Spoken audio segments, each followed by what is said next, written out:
it up somehow.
Yes, my Straight Talk family, let's keep moving on. Let's, for at least say good night, St. Kitts and Nevis, and let's say good night to the world, or let's say greetings to the world, because we are all over the world on the World Wide Web.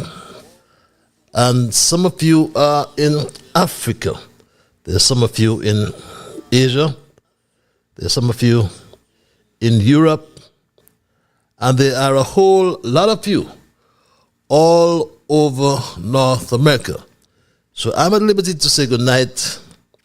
I will say good morning, and I will also say good afternoon, because one of such greetings will be applicable to the region in which you now find yourselves.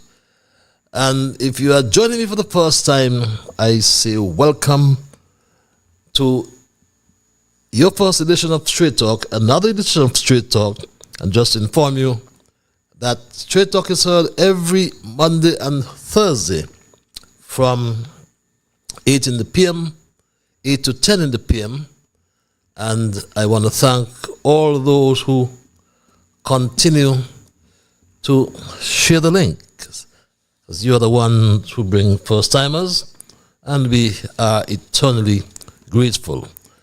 And for the first time, Straight Talk is a public service program that facilitates and promotes free expression on all issues of national interest, be they legal, be they environmental, be they technological, social, economic, and or political issues. On Straight Talk, you do have a forum to express yourselves freely.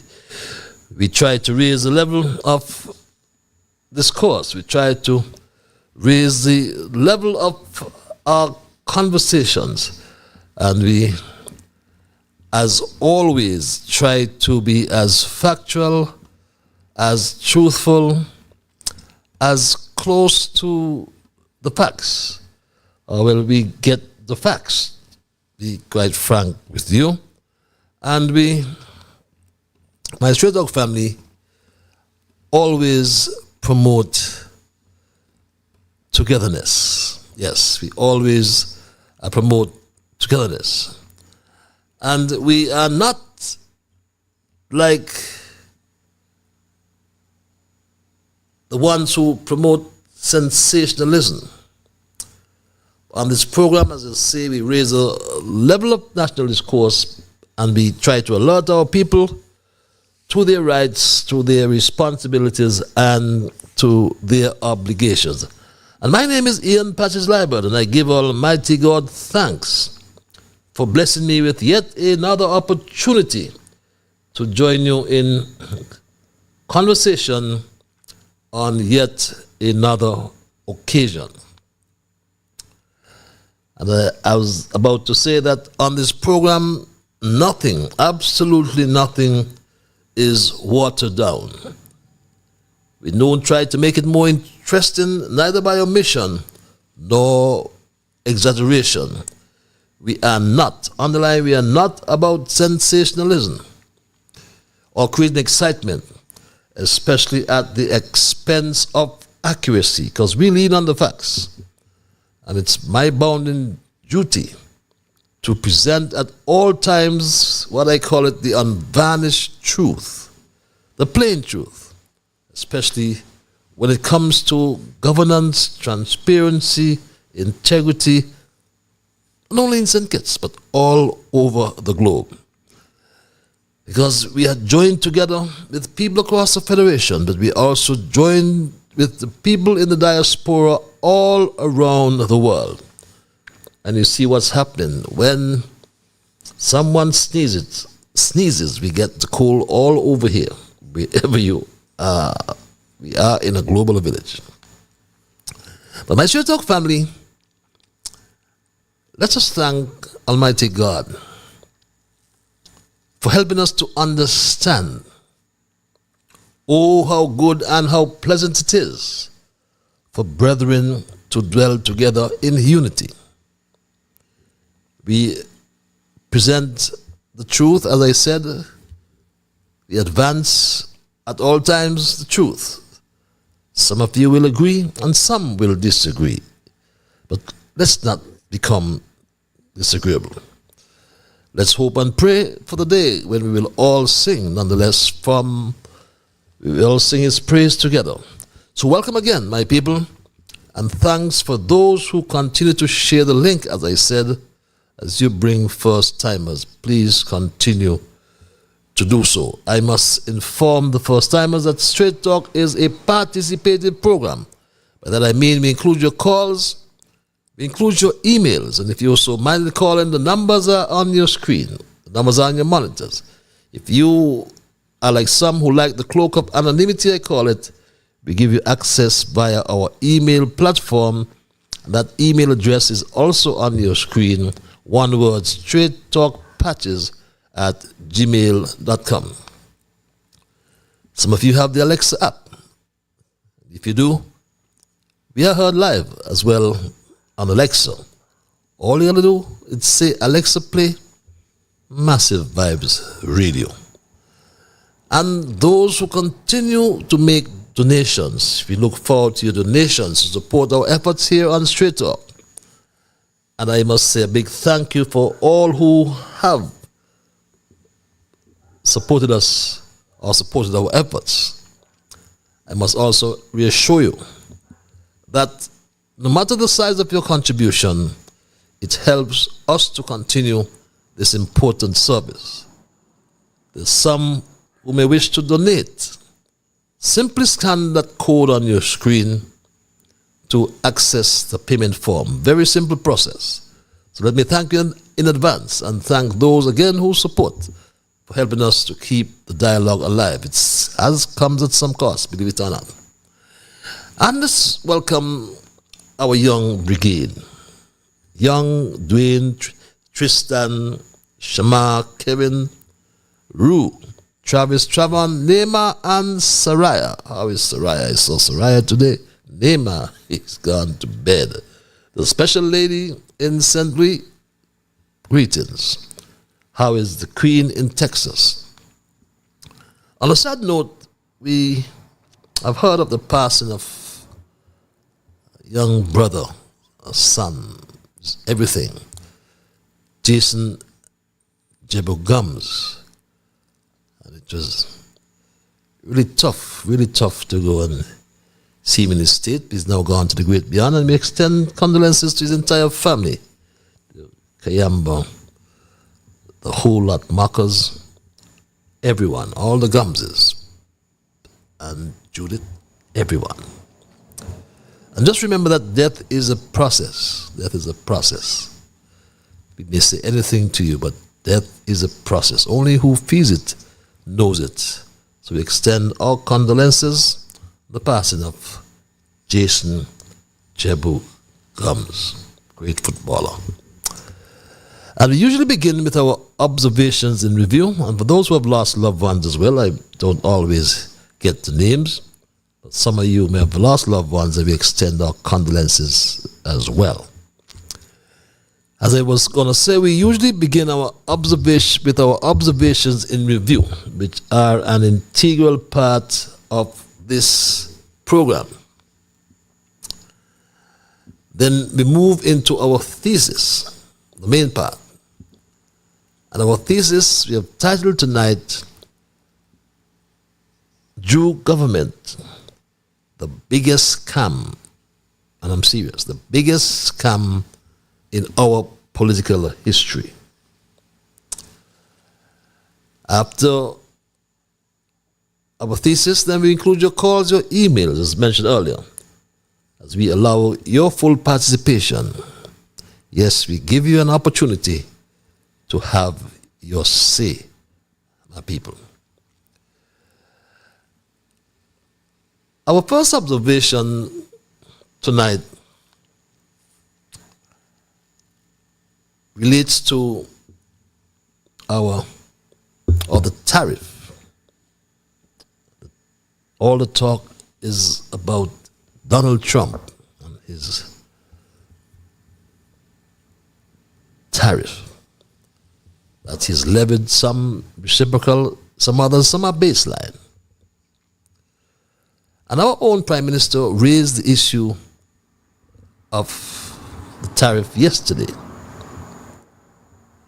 And what he was trying to tell us, only he knows, as he attempted to lecture us on the trade deficit and surplus with the United States of America. This is part of what he said. We imported, and this is the number in EC dollars, $754 million, $29,809. $754 million, $29,809 that we imported from the United States of America. In terms of our exports, we only exported $23,901,046.15. $23,901,046.15. So yes, that's understandable. We don't produce much, if anything at all, and we import quite a lot. So we would expect to have a trade deficit with most countries, in particular the US, where we source the majority of the food we eat. In 2023, though, for information, CARICOM exported US $9.76 billion in goods to the US market and imported some $18.9 billion from the US, so resulting in a long-standing trade deficit with the US. And CARICOM countries export a variety of goods to the US market, including agricultural products such as sugar, rice, bananas, and other fruits, manufactured goods, minerals and energy, bauxite, aluminum, petroleum products. And of course, tourism services. While not a physical export, tourism from the US to CARICOM countries, I think the economists call it an invisible export. I stand to be corrected, but it represents a vital economic contribution to our countries. Yes, we export our fish and seafoods to the US. But is the PM aware, though, that under the Caribbean Basin Initiative and its constituent legislation, and once ago in the 1980s, we enjoyed preferential access to the US market for their goods since way back in the 1980s. Not now under Trump, my straight dog family. Believe it or not, we are lumped in that column that for those countries that have a baseline 10% tariff. Believe it or not. US President Donald Trump has announced sweeping tariffs on goods imported into the United States from all countries, including the UK. British-made products will face tariffs of 10% from this Saturday. 10% is the baseline tariff applying to all countries in the world. So we are lumped in that group that has to pay the baseline tariff, a tariff of 10% for whatever we export to the United States. But our manufacturing plants are really almost extinct. Those manufacturing plants on the industrial sites have migrated, most of them, to Latin and South America, where labor costs is much lower, and hence the reason for manufacturing not doing well, as recently acknowledged by the Minister with responsibility for trade. Dr. Douglas said this. Trade, of course, the development of trade in St. Kitts and Nevis and where we are continues to be quite a bit of a challenge. I mentioned earlier that the manufacturing sector, which traditionally would have been providing most of our goods, manufactured goods to export, that of course is not doing well. The traditional exports therefore have dwindled, but we still have some promise in the future. So we just don't produce anything of substance to export. So St. Kitts Nevis, like many other small island nations, will always face a trade deficit due to limited local production capacity and reliance on the imports of food and other goods. Because the lack of exportable resources creates challenges for economic sustainability. So this trade deficit impacts our economy by increasing dependency on foreign goods and limiting local manufacturing industries. Fortunately, we do not have issues relating to currency stability, since our EC dollar is still tied to the US dollar, so we do not experience the currency fluctuations, at least for now. But to mitigate these issues, St. Kitts Nevis has to focus on developing niche markets for tourism or even sustainable agriculture to enhance local production and resurrect the CBI. Who knows if they'll debate or negotiate that. But we have to resurrect this CBI that Drew and Lucifer mashed up. Trust me, mash it right up. But overall, while a trade deficit is a concern, it can be addressed through strategic economic planning and investment in local resources. That's the free advice we'll give to Terence Michael Jew from Straight Talk and his disastrous administration. And our second observation relates to an MOU, a Memorandum of Understanding, which was signed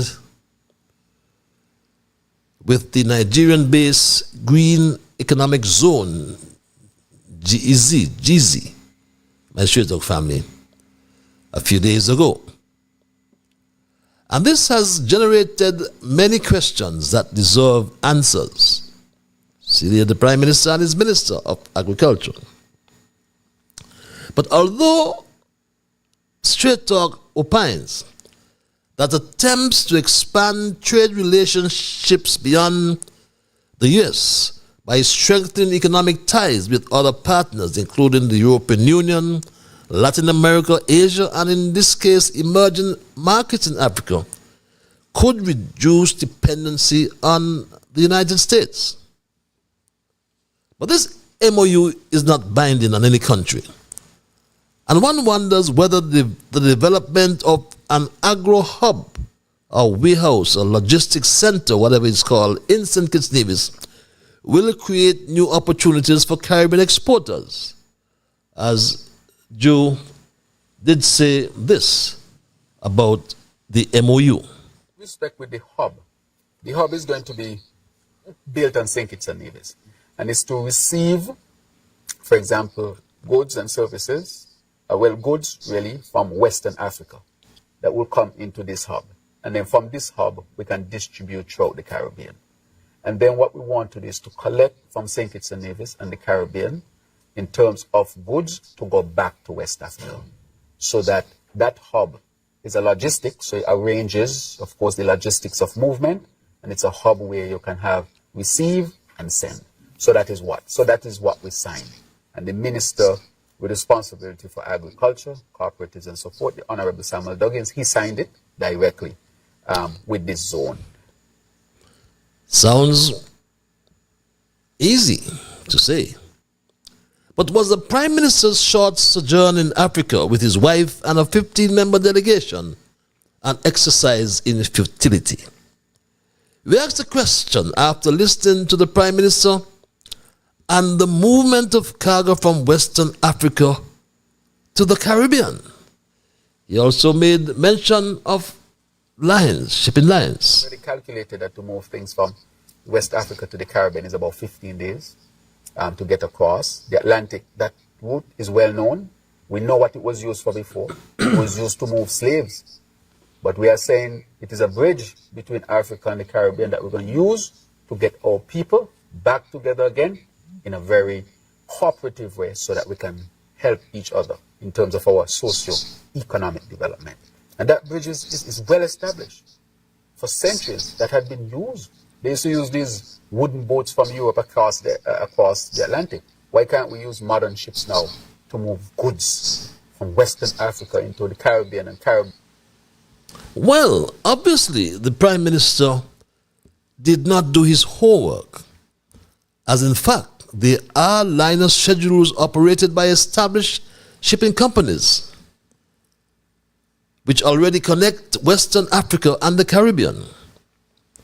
Maersk's Line, for example, operates to various Caribbean ports, including those in Jamaica, Puerto Rico, and the Dominican Republic. MSC offers extensive routes to Caribbean destinations, including Trinidad and Tobago, Barbados, and other islands. And the list goes on. CGM, that even comes to St. Kitts, provides shipping services to multiple Caribbean ports, connecting the region to global markets. Lloyd, Zim, integrated shipping services. All these shipping lines currently help to ensure connectivity between the Caribbean and international markets, including Africa and Asia, supporting both import and export activities. So, the good gentleman didn't do his homework. So the wasteful boast about the first MOU signed between Africa and St. Kitts Nevis will in fact have no effect or will achieve nothing. Take my word. The comparative distances between the US and Western Africa will impact frequency and, of course, freight costs. Dr. July, ask your friends at Rams, Best Buy, or Value Mart supermarkets, and they will tell you that the frequency between the US and St. Kitts Nevis, also the cost, allow them to keep less inventory, less stock, preserve better cash flow, because the liner schedules that operate between the US ports and St. Kitts Nevis allows them to buy, as they say, just in time. Just in time is what they need. And look at the distances, comparative, from Miami, Florida to St. Kitts and New York versus Western Africa. But the green economic zone in Africa typically focuses on sustainable development and green initiatives. And what is a focus for us, we understand, is sustainable agriculture. Practices that promote organic farming and agroforestry and water conservation. GZ focuses on investments in solar, wind, and biomass energy production. So my Street Talk family, we wonder, what is all this hullabaloo about the MOU? Our third observation, my Street Talk family, some weeks ago it was widely circulated in the international media that St. Kitts Nevis was one of 60 countries worldwide that could possibly face a possible travel ban or visa restrictions if our incompetent leader and his cabinet of experts did not address some deficiencies within 60 days. And this was circulated internationally, this list. But yesterday, my Street Dog family, the Prime Minister was confronted with the very question from SKN Newsline reporter Glenn Barth, who asks a very pertinent question to the Prime Minister. Some weeks ago, this famous list of countries included, I think it's 4 Eastern Caribbean countries that were involved in the CBI programs, appeared, and the claim is that there could be, depending on what happens down the line, travel bans imposed by the United States administration. My question is, therefore, between then and now, has the United States administration communicated directly with St. Kitts and Nevis in regards to those concerns or that list? And if they have, what exactly are the concerns? And if they have not, do you think that the situation is credible enough to warrant St. Kitts and Nevis and the other OECS countries involved creating a strategic plan as to how they're going to engage the United States? This was the response from the Prime Minister. That when that came out, I did not know it was out. I received a message from the highest representation at the U.S. Embassy in Barbados, because a new ambassador has not been appointed since the last ambassador left the position after the change of administration in the United States of America, Ambassador Roger, who was a hard worker there. And I received that message, and she said to me, PM, we know that this is in the media. Let me state that we have no knowledge of this, and Washington has not communicated anything to us. So we inquired at all levels. Everybody said there's nothing that they have seen of such. But a matter of fact, a representative from the State Department was asked subsequently in a press conference, and she said, I can't even speak to it because there's no list. But is Washington constantly reviewing things? Yes. And so we saw that, we inquired about it. Of course, it was discussed at the level of OECS, and OACS is going to engage the United States of America. But while there's no list, meanwhile, looking ahead, these matters of immigration, it is felt, will affect St. Kitts and Nevis for years to come. Even focus was made on the next general election in the context of the overseas voters. And one pundit predicted that the next elections will be decided by local residents.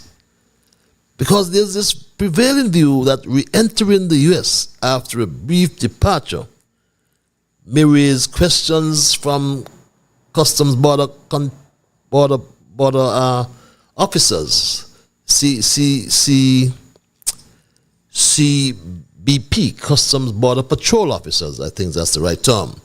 Regarding the purpose of the trip, it may be challenging to explain a one-day departure from the U.S. solely for voting purposes in one's homeland, considering the new immigration enforcement policies on re-entry to the U.S. for green card holders are not pretty. But we'll keep you posted on these stories, or this story as it develops, my Street Dog family. But those are my observations in review, and I move right into my thesis, which I have titled, as mentioned earlier, Drew Government, the biggest scam in our political history. And my thesis tonight is in the form of a bold statement. And I swear before God and man, tonight as always, I will advance the truth. As one of my ardent supporters from overseas, whom I met on Sunday, put it this way, I always hit the nail on the head. And those of you who use a hammer, I thought about what he said, and I responded quickly and said, well, if I have to hit the nail on the head, or else I would damage my fingers or my hand. Have you ever tried pounding a nail with a hammer? You better hit that nail on the head, otherwise you're in trouble. So for several years, we've been having quite a lot of discussion on Straight Talk on different issues, different times. And as your host, I've been labeled as Labour at one time, as a PAM on another, then recently as a PLP. But truth be told, however, I have been a Libird all my life. But despite the different labels, nonetheless, I remain adamant that it is time to level the playing field. Let's have sober reflection, my Straight Dog family. And when we reflect from 1952 to 1980, it was the St. Kitts Nevis Labour Party. Robert Bradshaw, as someone told me just recently, was the main brick and controlled the mortar, to use his words. If it was not Bradshaw, who else could have done it? He asked.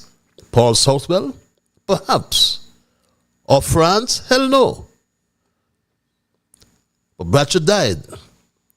Southwell soon after, and so did the political influence of the St. Kitts Nevis Labour Party for the next 15 long years. From 1980 to 1995, it was time for the People's Action Movement. Kennedy Simmons was the main brick and controlled the mortar, to use the term of my good friend. If it was not Simmons, who else could have done it? Could Michael Powell have done it? Hell no.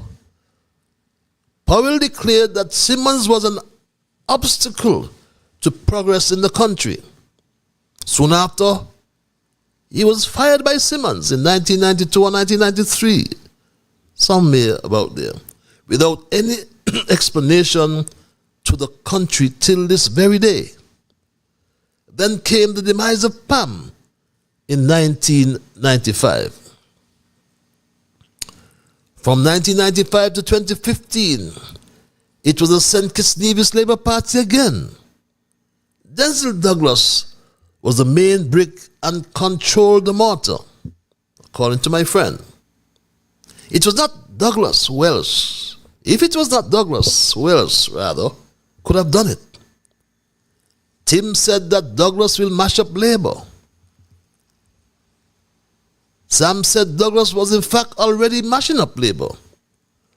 And Dwyer said that Douglas already mashed up Labour. Douglas, meantime, as the leader for nigh 20 years, demonstrated the power of incumbency. He did nothing wrong, even when he failed to debate the motion of no confidence in his leadership, which led to his downfall in 2015. From 2015 to 2022, it was Team Unity. Although it was a united group of three political parties, PAM, CCM, and PLP, Timothy Harris was the main brick and controlled the mortar for 7 years. If it was not Harris, who else could have done it? Sean Richards, Mark Brantley? That we will never know, since Unity imploded in August 2022. From 2022 to 2025 to now, we've gone back to the St. Kitts Nevis Labour Party. Terence Michael July is not the main brick, and Terence Michael July cannot control the mortar. If not Jew, who else could do it? Soko engineer Conris? Oslo student Jeffrey? Hell no. They are all part of a government that is the biggest scam in our political history.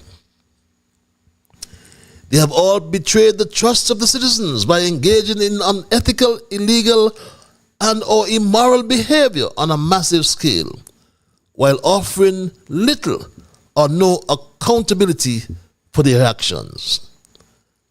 And this has led to delusionment, and in all cases, there has been widespread public outcry for change.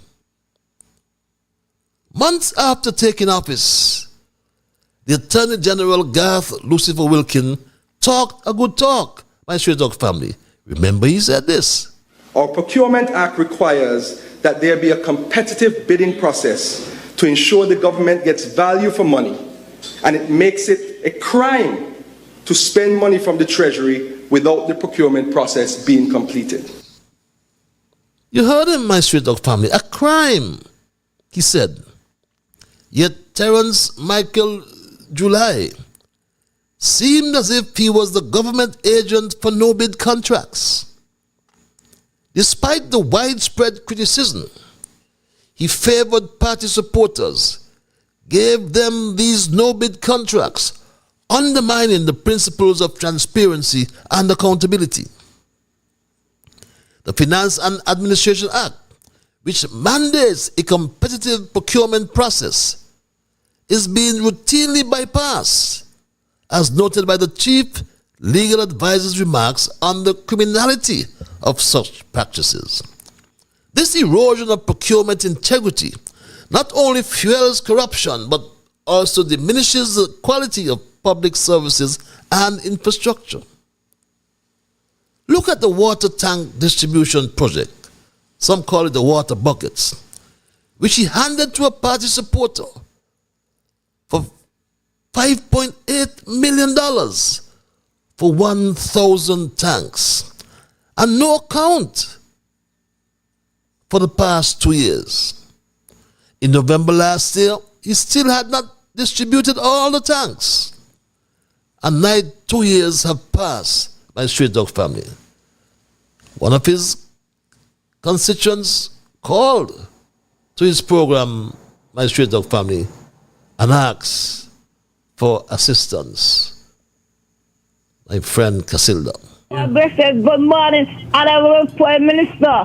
What I'm gonna look after you when you were small that you reach that Prime Minister. But what I want you to think for me, my children them ain't getting on the ice castle though. My children them ain't getting on the water tank. Okay. I want the names. To help them to No get the water problem. tank. And good Prime Minister, Casilda. you take care. Thank you very much. Yes, we are distributing the water tanks.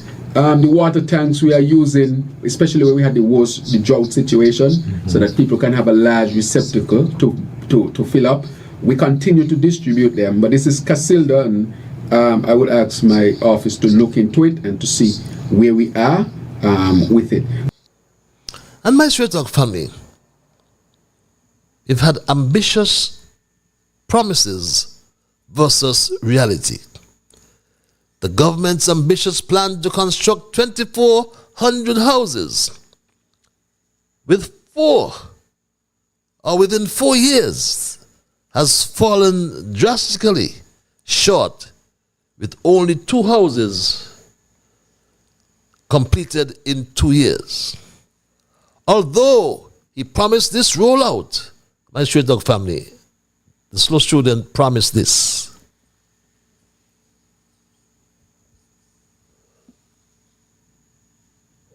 Good day, citizens and residents. I am taking the opportunity to address the nation on the government of St. Kitts and Nevis' progress in providing affordable home owners solutions.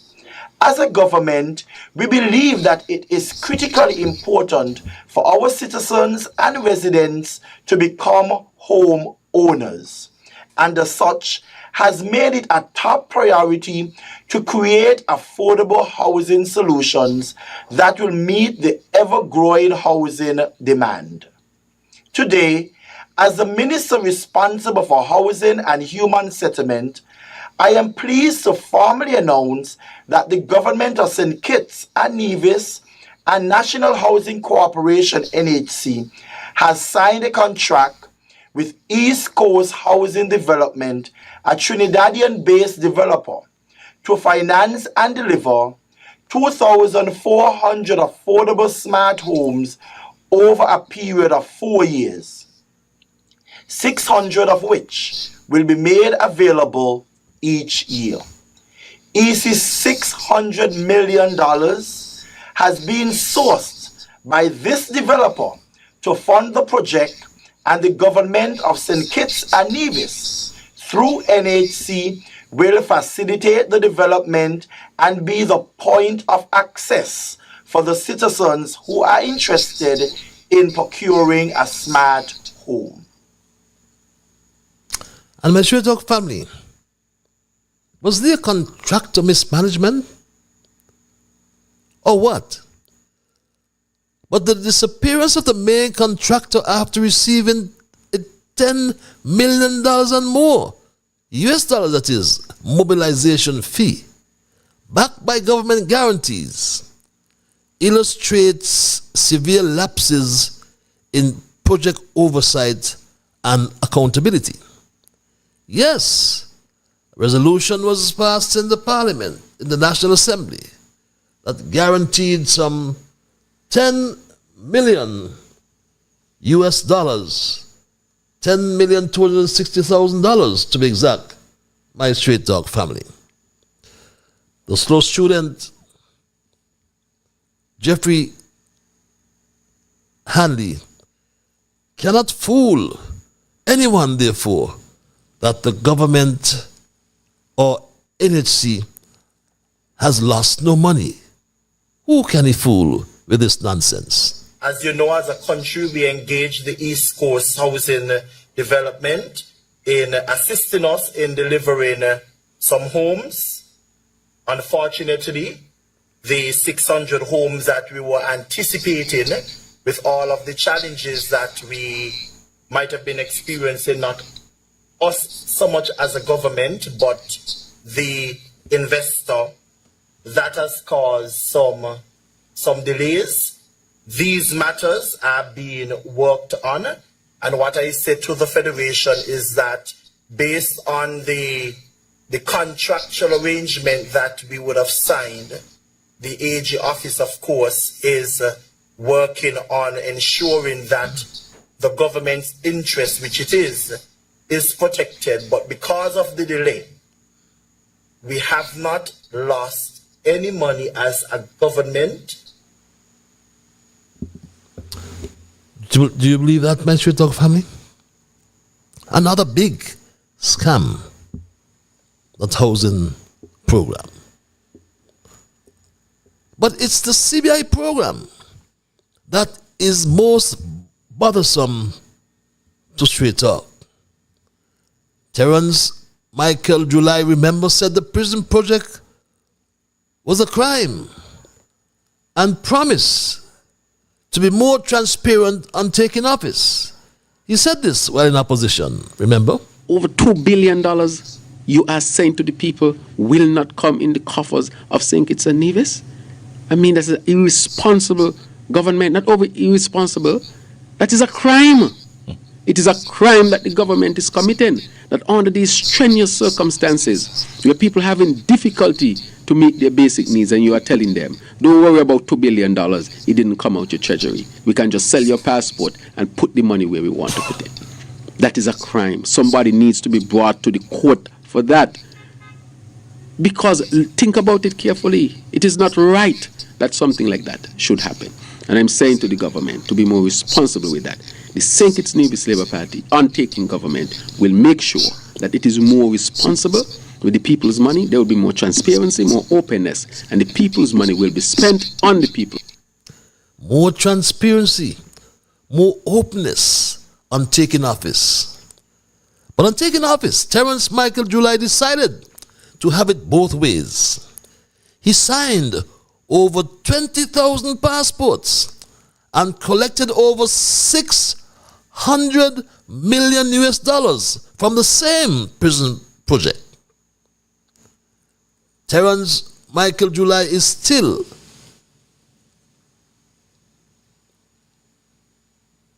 doing what any unscrupulous leader and the government would do. Terence Michael July claimed that $40 million was demanded of him in his office. He made this out of whack claim. Remember, my Straight Dog family. Subsequently, one of the persons in the videos that he have, and I want you to listen to this, approached the government. And one of the things that was said to me and to the government was if we wanted this to go away, we need to pay 40 to 100 million US dollars in my office. How can a man enter my office saying to me that I have to take 40 to 100 million dollars out of the government's treasury to settle this case that a fraudster has brought forward, who should not have been in the first place? So why? We ask the question, why didn't the Prime Minister call his security to arrest this man? But he lied. Just like he lied about signing the passports. It was the same fraudster he referred to. It was Philippe Martinez who exposed him, and exposed him publicly. So when Timothy Harris, and God knows I have my issue with Timothy Harris, but when Timothy Harris says, Drew process most of those applications, he's not lying. He's telling the truth. Absolutely. My Straight Dog family, Terence Michael July and his labor administration has to go. Else we would be considered insane to re-elect them. And I told you on my last program what the genius Albert Einstein said. Insanity is doing the same thing over and over again and expecting a different result. All these results I intimated earlier derive from the leadership politics. And that takes us back to the 1950s, to 1952 to be exact. We had adult suffrage. So where do we go from here? Don't you think we should reform our constitution? Why not get together and let's say in the next 9 months, next 6 months, get a time that we think we need to reform the constitution, which is the problem. Until we reform the constitution, we cannot get a different result. What do we do? And what is the best thing to do? Where do we go from here? We must go back to the people. Adult suffrage gave power to the people, not to the party. It was people who formed the party. The authority comes from the people. The government comes from the people, of the people, for the people, and by the people. It is said. Through an analysis of procurement irregularities, the failed housing project, and the citizenship by investment program abused by Terence Michael July and his cabinet belatedly, I highlighted systemic issues that contribute to the continuing erosion of trust in governance. Ultimately, Straight Talk proposes this framework for reform aimed at eradicating present and future scams in the present government operations. 1. According to Philippe Martinez, there is a minister in the July cabinet who has defrauded the country and has bought condos in Dubai. And we are asking July to relieve this minister of his duties. Yes, I said his duties. We are now in possession of everything. So the condos in Dubai that certain ministers have purchased, we have the bank transaction. Everything. Why don't you relieve that minister of his duties? 2. There's another powerful minister in the July cabinet whose wife gave a false declaration to customs, was cited for counterfeiting of documents and fraudulent evasion of customs revenue.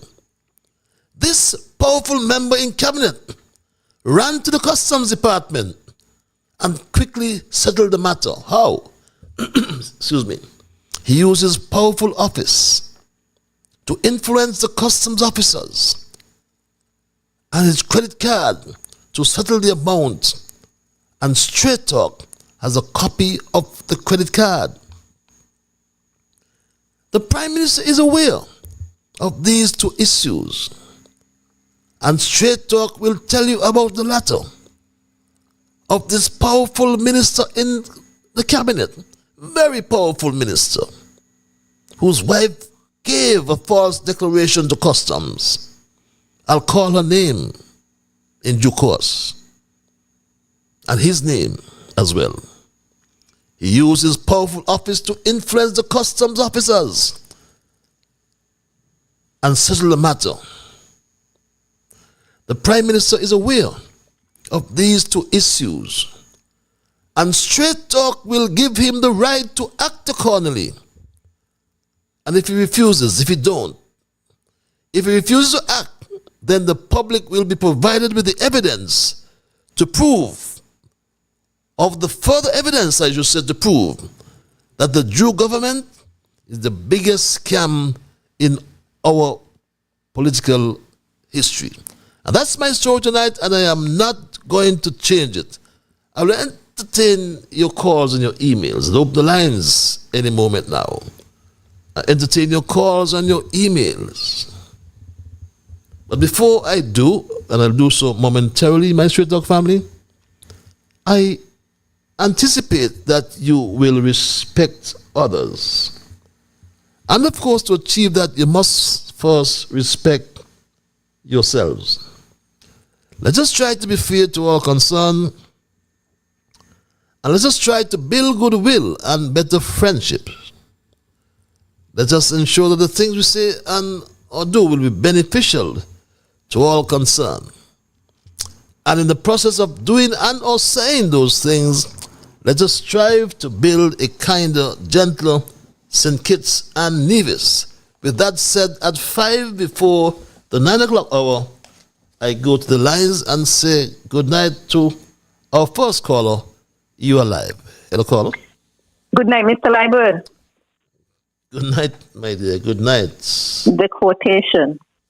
Some people are not loyal to you.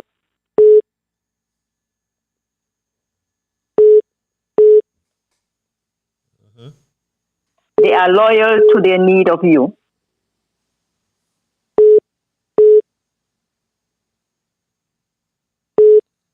To their need of you. Yeah. Once their needs change, so does their loyalty. Once their needs change, so does their loyalty. So does their loyalty. Thank you very much. I repeat, some people are not loyal to you. They are loyal to their need of you. Once their needs change, so does their loyalty. Have a great evening. Have a great evening, and thank you, as usual, for your quotations. Some people are not loyal to you. They are loyal to their need of you. Once their need change, so does their loyalty. We go back to the lines and say good night to our second caller at 3 before. Good night. How is the Bible man? You just missed it, Bible man. I don't miss. I ain't miss nothing. You missed nothing. I ain't miss. If I want first, I'll get first. Man, I miss nothing. Okay, my brother. What's the name? Give me that Bible verse now. Yeah. I'm going to give you a pattern scripture, man. You just take it easy. You understand? I want a psalm. I want a psalm. You want the psalm? Yes, I love the psalm. I'm going to give you a psalm. Please. And I am going to preach to you tonight. Don't preach too long. We don't have much time. All right, now, but you must tell the people then who can let's come on and have some on. Come, give me the psalm. Use the time wisely.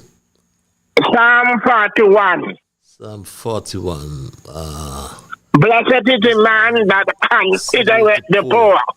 Yes, you love that psalm. In the time of trouble, it shall deliver me from the nails of the. In the time of trouble, it shall deliver you. Deliver him. I tell you. I go on to Isaiah 57, verse 20 and 21. Hear what the word of God says, what is here. But the wicked are like a troubled sea, who cannot rest, though water cry down upon earth and the ground. There is no, verse 22, there is no peace to the wicked, said the Lord. Now, Mr. So, you know what God said? There is no peace to the wicked, said the Lord. That is tonight I am not going to talk to now. But listen here tonight, passage. God is saying, there is no peace to the wicked, said the Lord. And passage, when you are a wicked man, when you're a wicked man, you drag down the poor people. You trample them. You understand? You started and you forget about God. God who put you up there. Look at the kingdom in the Bible. And like a Saul. Like a Nebuchadnezzar. You hear me? I tell you something. But when God is ready, You see where do it? You see where do it all? You see where do the book another? One of them went in the grass field, God making an animal to eat grass, and then one of them went get a kingdom, and they start to do as they like with the kingdom, and when they went to sleep at night, and writings on the wall, at it, and when the word of God come to him and say, your name and I don't know, you are way in the balance and from one thing. Then, and I'm saying tonight, Mr. Patrick, the word of God is not lie. One of these days, man goes ball out. So, Patrick, have a pleasant night.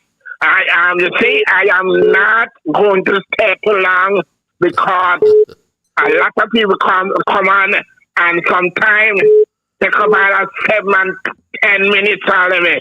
But have a pleasant night, Patrick. See you. Have a pleasant night as well, Mr. Bibleman. Thanks for your spiritual intervention each time. Caller, you're live. Mr. Library, yesterday I was going through Facebook and I saw this snake had the late Honorable Vance Amri picture up, saying it's 3 years of his passing and he formed the CCM party. And also he's praying for his family. I think the man going senile, you know, because he forget when he used to on his program saying, oh, they need to go home, they all. You know, he didn't call the name, but we know that he's talking about Mr. Amri, right? Yeah. And he and his hoodlums did have no respect for Mr. Amri when he would go in his Mr. Amri office and disrespect him. Also, Mr. Amri, even the ones who used to clean pool, Mr. Amri took them up, dust them off. Some of them was in Charleston looking for a job. They couldn't find a job. Mr. Amri dust them off, put them in jacket and tie, and all of them betrayed the man. Also last year, I saw 4 of them standing over his grave, smiling. I saw it that the dead can't rise, and Mr. Amri take up the back of the grave and run them around the Anglican church until they drop down in the gut. They're too wicked. Nevis people need to look around and see who they want to vote for, because the CCM government is not a government we need in Nevis. They're too wicked. Have a great evening. Well said. Nice straight up for me. Have yourself a good evening as well. Yes, I mean, Vance, may his soul rest in peace, told me quite a lot of things as well. So I know some of the things that you are saying. This is a very long email. A pleasant good evening to you, Patches. The venomous snake, or the most venomous snake in the world, is in the island, is the island taipan. A snake, the venomous, let me read that again, I'm sorry about that. The most venomous snake in the world is the inland taipan, a snake native to Australia. According to research, its lethality rating is 7 times more deadly than the hooked-nosed sea snake, around 23 times more potent than the Indian cobra, and 72 times more deadly than the king cobra. In St. Kitts Nevis, we have an Indian taipan snake named Mark, who graduated with his PhD from UCD, the University of Crookedness and Deception, with his doctoral thesis being lure them, sting them, paralyze them, eat them. Patches the snake was picked up from the hot pitch roads at Henley Path and Brown Hill in Nevis by Vance, who nurtured him and took him to his palace to live, and he even made the snake the head steward. Unknown to Vance, the snake grew great big fangs. Then, as soon as Vance dozed off, the snake stung Vance to his jugular, resulting in a swift and regrettable death. While Vance was drawing his last breath, he whispered to Timothy and Sean what the snake did to him as Vance realized that Timothy and Sean was petting the snake from across the Narrows. But in front of their faces, the snake was grinning from ear to ear. Then behind their backs, he let down his venomous fangs for July to sharpen. This snake, having already conquered the whole of Nevis, he looked across the Narrows and eyed Timothy and Sean living good as respectable brothers, and that made the snake mad. The long and short of it, that they made the ultimate mistake to invite the snake to dinner, and in no time the snake beguiled Sean the same way the serpent beguiled Eve in the Garden of Eden.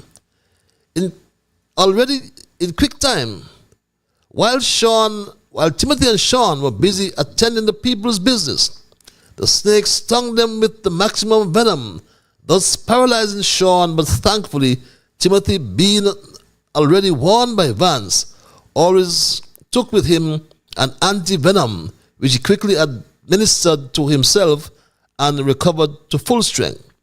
The snake, having done this wicked deed, then in July house cocking his foot and sipping his coffee. And July wasn't happy with Dougie in his house, even after giving Dougie several eviction notices to quit. Dougie refused to quit, but continued to cock his foot and sip his coffee. July's last recourse to get rid of Dougie out of his house is to huts the snake on Dougie. Then all of a sudden, the snake on his weekly show and his monthly press conference started to attack Dougie severely, thus accusing him of being lazy and was only able to establish one mere visa-free access to one country in nearly 3 years. Patches, Dougie, unlike Timothy, has no anti-venom for Mark, the poisonous snake venom. Let's see how this thing will play out, because July wants Dougie gone like yesterday, so he can reward the snake with Dougie's job. Thank you, Patches. Very interesting perspective from this emailer. Very interesting perspective. St. Kitts and Nevis' next general election will be decided by local residents. However, re-entering the U.S. after a brief departure may raise questions from CBP officers regarding the purpose of the trip to St. Kitts. It may be challenging to explain a one-day departure from the U.S. solely for voting purposes in one's homeland, considering the new immigration enforcement policies on re-entry to the U.S. It is essential to keep this in mind over the next 2 years, reads this email. Where are the Tabasco peppers, Dr. Drew? Asks this question. The Apaches on November 6, 2024, under the visionary leadership of Prime Minister Dr. Terence Drew, the government launched the Tabasco pepper experimental plot, declaring it an agricultural revolution that would rescue St. Kitts from economic doom. The air was thick with promises. Ministers beamed like proud parents, and the people braced for prosperity, one pepper at a time. But peppers bear fruit in 90 days, 3 months. Yet here we are, 5 months later, and just as expected, not a damn thing happened. The peppers have become the island's best kept secret. Maybe they've gone abroad for training, or perhaps they are awaiting diplomatic passports. Maybe, just maybe, they have been added to the CBI program as spicy investments. Dr. Drew promised this would create jobs and boost the economy. And to be fair, it did. Just not farmers. Instead, it's been a payday for speech writers, excuse makers, and professional ribbon cutters. The same crew behind the 40 million Bratcher Museum disaster, where money disappeared, and so did results. At this point, the only Tabasco we'll get is the bottled up frustration of the people, reads this other email. And yes, my Straight Talk family, I'll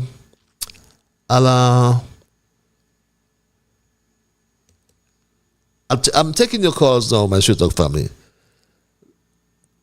Dear Patches, the official story of 15-year-old Caliquan Woodley's tragic death raises many questions.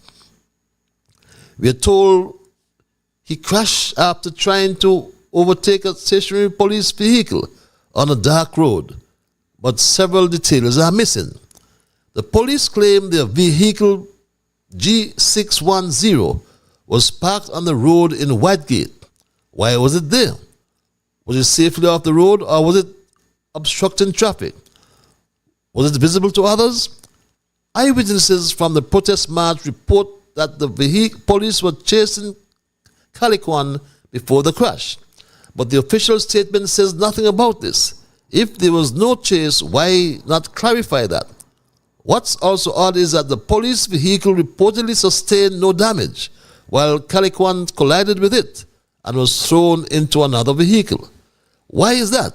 And finally, why was Caliquan's body rushed from the scene? And why was his mother denied access to him? If this was just an accident, why so much secrecy? The police does set up their story nice and neat, like they want people to believe the whole thing was the boy's fault. From the time you start to read the statement, you see how they keep talking about the stolen bike, the fake license plate, that the no insurance, the no helmet, like all that matter more than the dead. But they ain't say a word about the police pickup, how it ended up parked on a dark road, or if they were been chasing him. They want to make people forget them part and focus on Caliquan. But people ain't stupid. Read this email. And my Straight Talk family, it's 12 minutes past the 9 o'clock hour. If you have just joined me, welcome. We are looking tonight at our thesis. Jew government, the biggest scam in political history. And my Straight Talk family, we looked at the performance of this government. We looked at the failed housing project. We looked at the procurement or lack thereof in terms of process. No bid contracts awarded to their supporters. And we asked ourselves, where do we go from here? We need to level the playing field. We need to understand that adult suffrage, as I said earlier, gave power to the people and not to the party. It was people who formed the party. But believe it or not, the authority comes only from the people. So as we look at this corrupt government, things are going from bad to worse, my Straight Talk family, and we are not, as a people, saying and speaking out against these wrongdoings. My Straight Talk family, Philippe Martinez told us about this. We are now in possession of everything. So the condos in Dubai that certain ministers have purchased, we have the bank transaction. Everything. Who is this minister? Has condos in Dubai. Why is he allowed to be in parliament? Why is this other powerful minister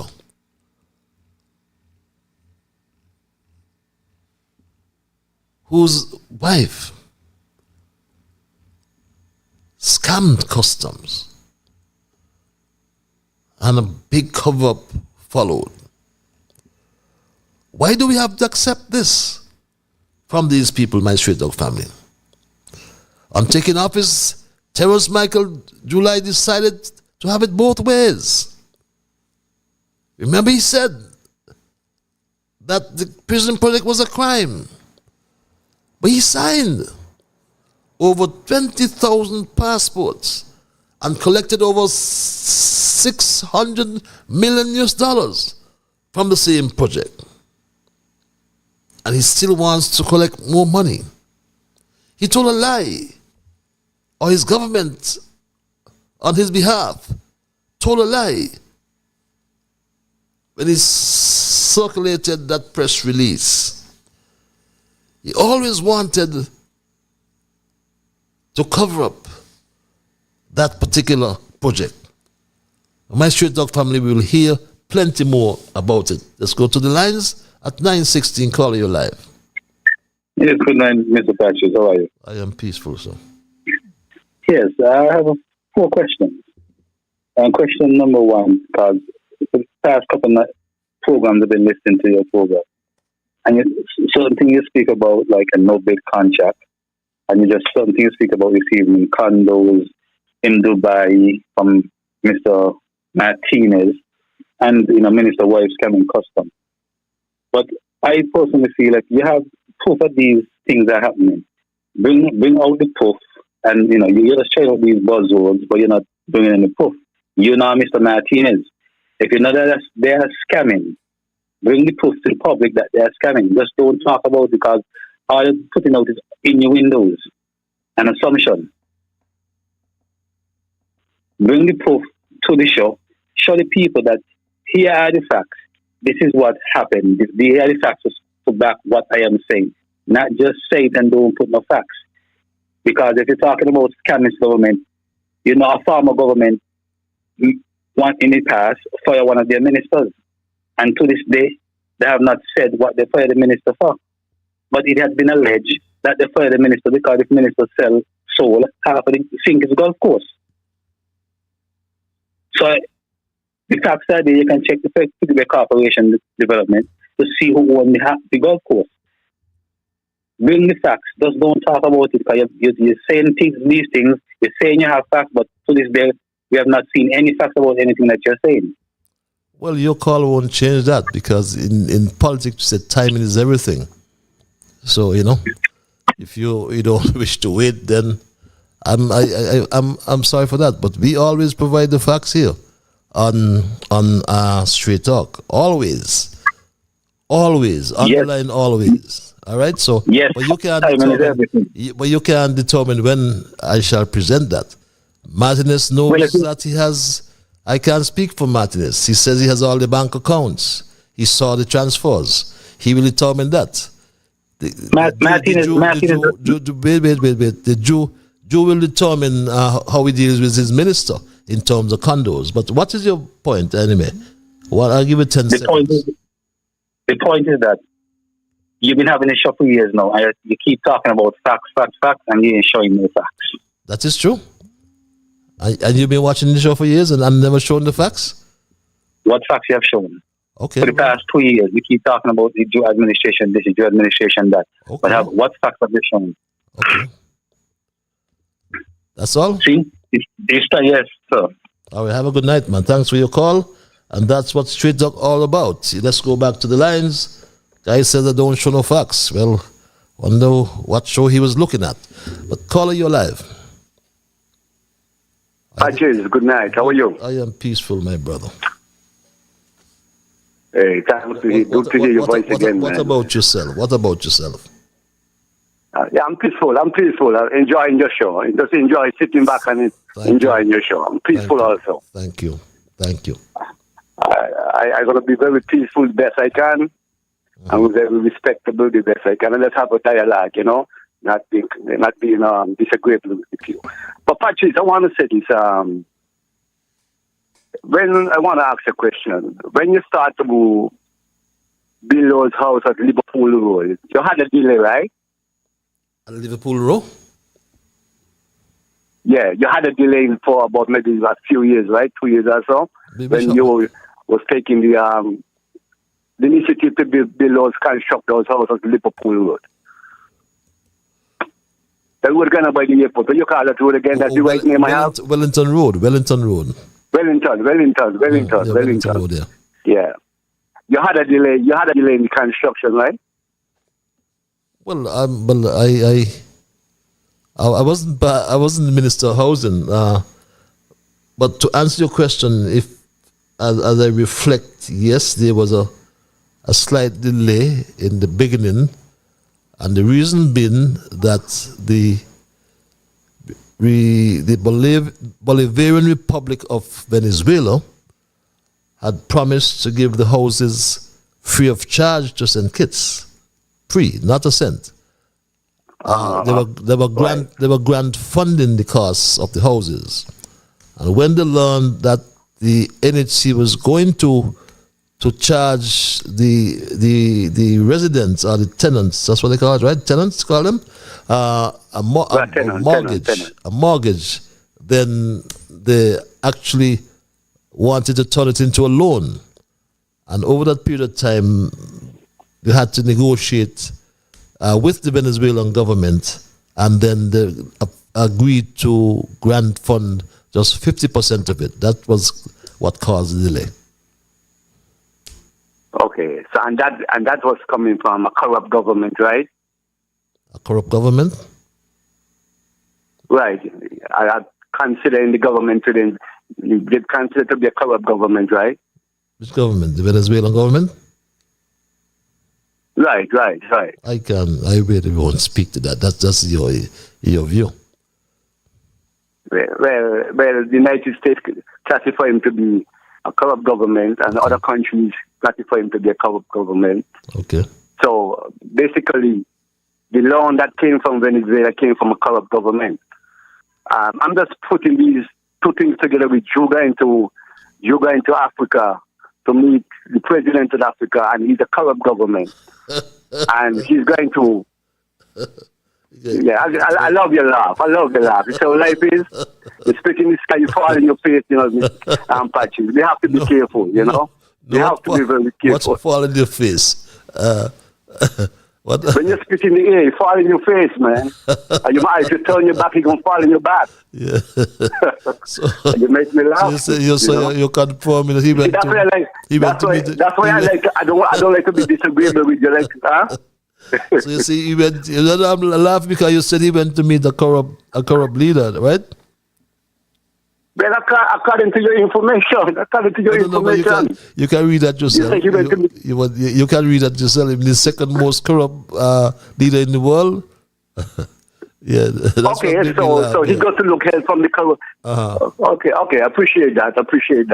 So he went to look help from the most second corrupt leader in the world, so that he can enhance the country and build the country. Whatever form, we don't know if it's going to come to reality.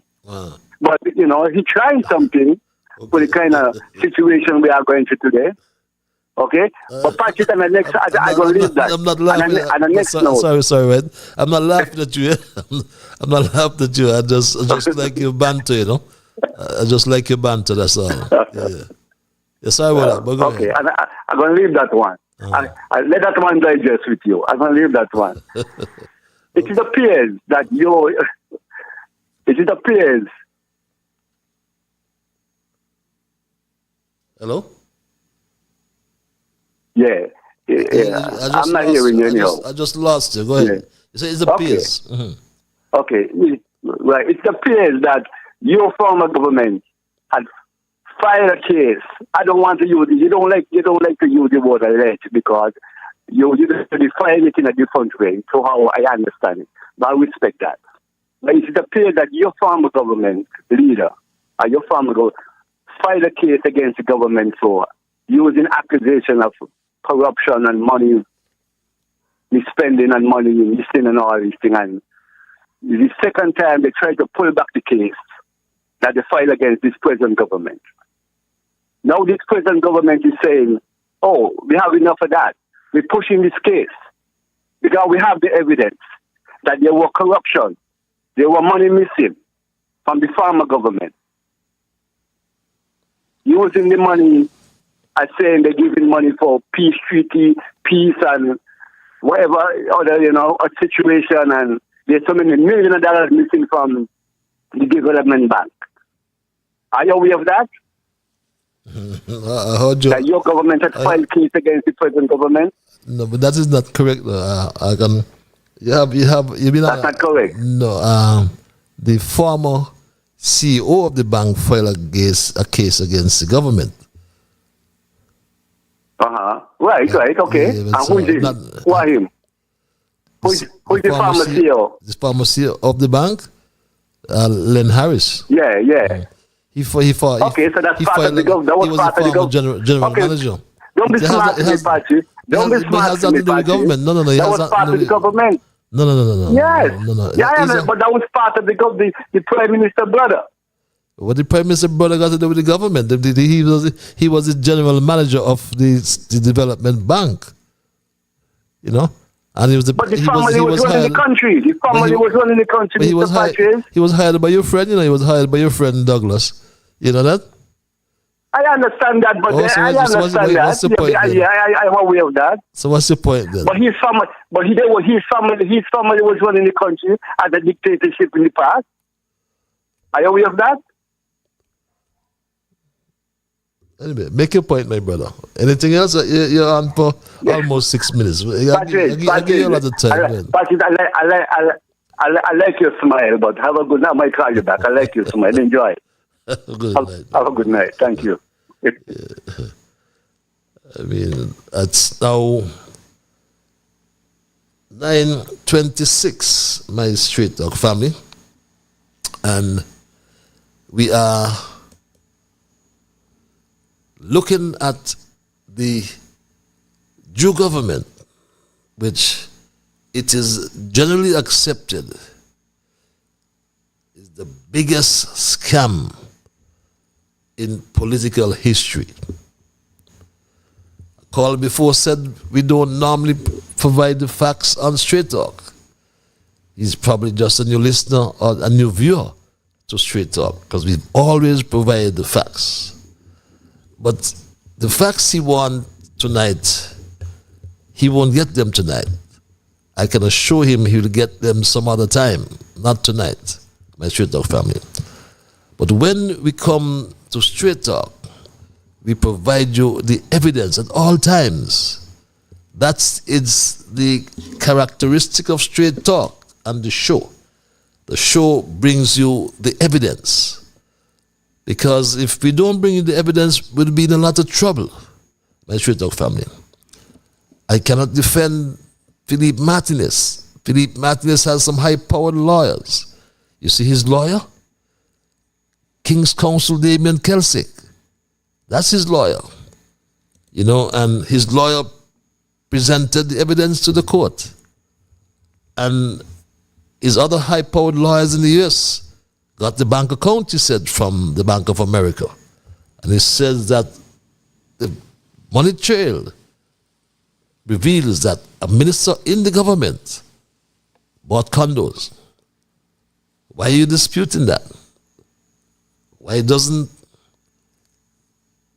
the Prime Minister ask his ministers about it? That's what is supposed to be done. I know there's a high-powered minister in the government who transgressed the law before. So it's nothing new about transgressing the law. And I said to you, my dear brother who called, that his credit card paid for the attempt to evade the customs duties and revenue. Caller, you are live. Hello, caller. Yes, Mr. Lyman, how you doing, man? I am peaceful, my brother. Yourself? Yeah, pretty good. Yeah, man.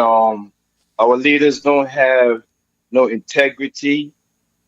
They keep selling out the place, and they're not representing the people that put them there. St. Kitts and Nevis is heading towards being like South Africa under apartheid. With that said, at the Prime Minister's Roundtable, I think he released some information as to the trade deficit between the USA and the Federation. And my question to him is, seeing that we were concentrating on the 25 by 25 initiative, and we were talking about reducing that food import bill, we're in the 4th month in the new year. Is it time yet for him to release the information as to the import bill for last year? I would think if he got the information about that trade deficit, I'm wondering if he's supposed to have that information about that food import bill as well. Because to calculate that trade deficit, it's a wider range of things you got to concentrate on than just if you concentrated on the food import bill. So let the country know where that 25 by 25 initiative went. Different than that, the East Coast housing scheme, obviously, I don't know what people want to term that to be. If it's a failure or the government, I don't know from the government side if they're talking about wheeling and coming again, like the Jamaicans say. Are they going to now try to get this done with another company? Or would they ever think about letting the locals get on that project so we can stimulate the economy and put some money in the locals' hands? And, different than that, we are rapidly approaching the next election. And me personally, I would want to see all the independents come forward because I think there's a need for that. So we can move past the recycled politicians who have mismanaged all that money they collected in the CDI program over those years. So if those independents don't step up, we know who the people are calling for. The people are calling for Timothy Harris. And I want to acknowledge him tonight. And one thing I'm going to say, I remember vividly during COVID, the Team Unity ran the place really good. We was in the United States rooting to keep that, debt rate down. And indeed, I think they did a great job. 48 deaths, I think that was. I stand corrected. Yes. But anyway, that was a great job. That was a great job they did during COVID. And I was real disappointed because I made the trip down to St. Kitts Nevis in 2015. And what I saw on the ground there when I got there, and the way in which the people overwhelmingly voted for Team Unity, it was a big, big disappointment to see how Team Unity implode. And I want to encourage the leaders of the Federation to step up and be mature and be more mature than they did in the past and get past their egos. They must think about the electorate's patches. And when the next election comes up, I am just hoping that these politicians don't sit there and let chaos break out in Bastille. Because right now, in my opinion, St. Kitts Nevis is going through a political crisis right now. And if we don't get ourselves together, the people must, be ready for anything to happen in Bastille. Okay. And I would encourage the Prime Minister to ring that bell ASAP, top of the year, when that year comes, 2027. I'll be ready. So long? Okay. Patches, have a good night, man. And one thing before I go real quickly, somebody made an observation about those people in the diaspora that's going to be coming home. That's a great observation, man. Because if you take that 1 or 2 days trip down for the election, when you return back into the USA, they're going to be scrutinized, those people. So that's something that we got to also watch, because what's going on in the USA, the new president here, he is serious about his agenda. Okay. And the Caribbean region got to get moving. Okay, my brother. Patches, this is the St. Kitts is on the list I heard today. Well, yesterday when he declared the tariffs on those countries, a lot of islands in the Caribbean is on the list of tariffs that's going to be imposed on these islands. Okay. So we need to get self-sufficient in food. Okay. We gotta get the agriculture sector going. Thanks a lot, man. Have a good night. Have a good night as well. Thanks for your interventions. Well, there's a baseline 10% for all countries, and I think we fall in that category. Caller, thank you for holding your live. Good night, Mr. Liber. Good night, my dear. How are you? This is the first time I call in to your show. Hope it won't be your last time. I hope so. That email you just spoke about Caliquan. It is so true. I am his aunt tonight. And that officer that done that brutal act at White Gate to my inspector brother, what done here on this earth tonight? Today make a week. What done on this earth that God put here, he ain't done with him up in heaven. He know that he did it. He know that he do what he do. And that's a brutal act to kill that child and take him out of his young life. Just 15 years. And now he's telling the police, one heap a lie. He telling the media, one heap a lie.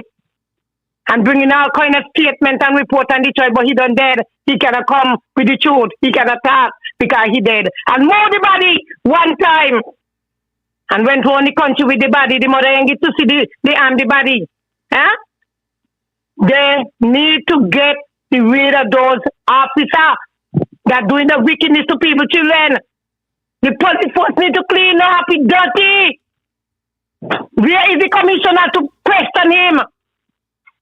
Where is the finance of minister? Where is he?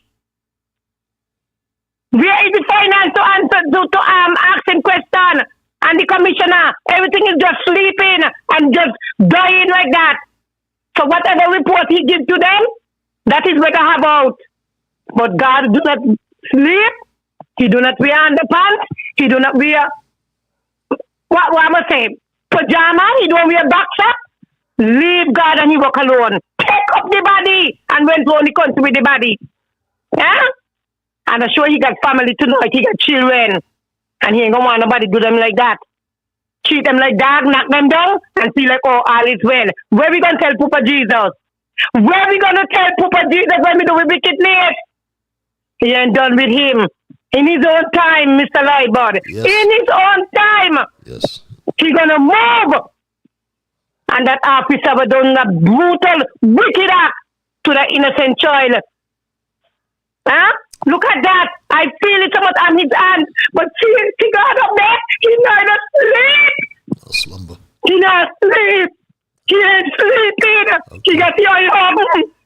That brutal act he do to that child over White Gate over there. God see him. God see him. And when he ready, he gonna move. And that officer, and I ain't gonna stop praying for him. I'm gonna continue praying. I'm gonna continue praying. I'm gonna continue praying. I'm gonna continue reading the Bible. I'm gonna continue going in that Psalm. And I'm gonna read that Bible. I'm gonna read that Bible at him because he hurt. The Bogan family hurt. The Woodley family hurt. Our heart tonight are broken. Our heart tonight are broken, Mr. Lightbud. I understand, yes. We are broken. We are in grievement. Kill off my brother China. Kill him off. And when I get a lie, oh God, up there. God, you have never, you scared the wrong thing. You scared the wrong thing. He moved that body. He moved that body and they went on the country with it. The mother don't get to see him. Okay. My God, where we going to tell Papa Jesus? Where we going to tell Papa Jesus? My God. Okay, be strong, my dear. My God. Oh, my God. You have a good night, Mr. Lightbud. Have a good night as well. Thanks a lot. Oh, my God. Be strong. Our hearts and prayers are with you. Be strong as well. Oh, my God.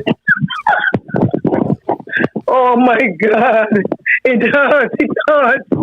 It hurts. It hurts. It hurts. Okay. The Minister of Finance supposed to call him in and got to meet with him.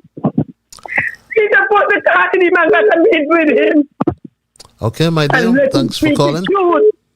Thanks for calling. And the commissioner, he need to get down on him.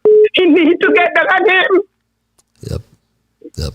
But God is not sleeping. Yep. Well, he's not sleeping.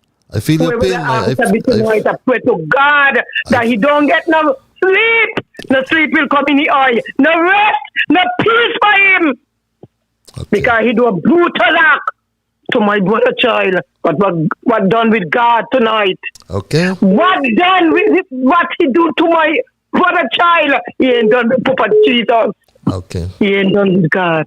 You have a good night, Mr. Lloyd, but then you get home safe. Thanks a lot. Have a good night as well. Remember that death is a process. Thank you for your calling. We do feel your pain, my dear. And that's about Caliquan's aunt, she said. And we go back to the lines. Okay, I've lost a caller. Miss Ebony, let me remind you, read this email, that we rescued you from your hard life in Antigua and made you somebody in St. Kitts. That prominence we gave you seems to have gone to your head. Well, let me tell you, Miss Ebony, keep out of Abbey politics. And as your Prime Minister once said to Dwyer to keep his poop in St. Kitts, and do not bring it in Antigua, we are saying the same thing to you. Go back to Antigua and poop there. We will not accept and tolerate any foulness from you. Who the hell are you to dictate for us? Yes, we agree that you have to sing loud for July and do other things for the sustenance of your supper.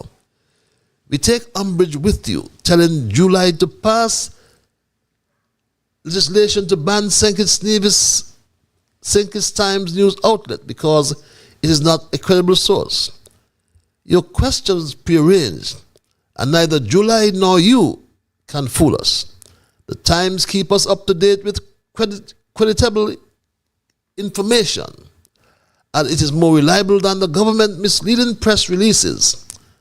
Talk about the Attorney General and the embarrassment he brought the country to with that deceitful press release he issued last week pertaining to the MSR case, and those puppy shows journalists, instead of asking questions about the Attorney General and his fake press release, they're talking the stupidness about the Times is not registered with their media association. They are real stooges and yes men of July, encompassing that woman who bang water to reach here. Palace guards is what they call them. Caller, I thank you for holding you alive. Hello, caller. Pleasant good night, Brother Patches. Good night. The song. Rascalungi. How are you, my brother? The song of the Mau Mau. You know who's the Mau Mau? You know about the Mau Mau? Make your points, man. You're a Land and freedom fighters in Kenya. You are steep in African history, and you always try to test me, right? No, not African history, world history. World history, that's right. Yeah, what is the world? You see, we got to have black history. Yeah, we got to have a Pan-African world view. Yes. Now, I don't know if you know about Brother W.B. Du Bois, a very intellectual brethren brother from the United States. I don't know if you know him. But he said the 21st century, right, is the century of the color line, meaning black folks in the world are black people and its relationship to the white world. Now, what I'm saying to you, you see all these corruption and thieving and what you're talking about. I agree with you with what you're saying now. You know, I've said to you already before, all of us is thieves. It's time for us to stop thieves. You see, and repent. You're talking for yourself, right?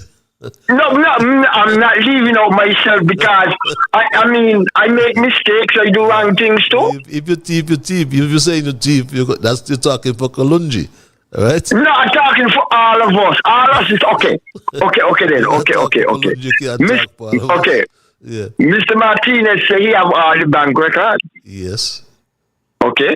And I know he have them. Right? And as a call before, you're not presenting any facts, but the facts gonna come.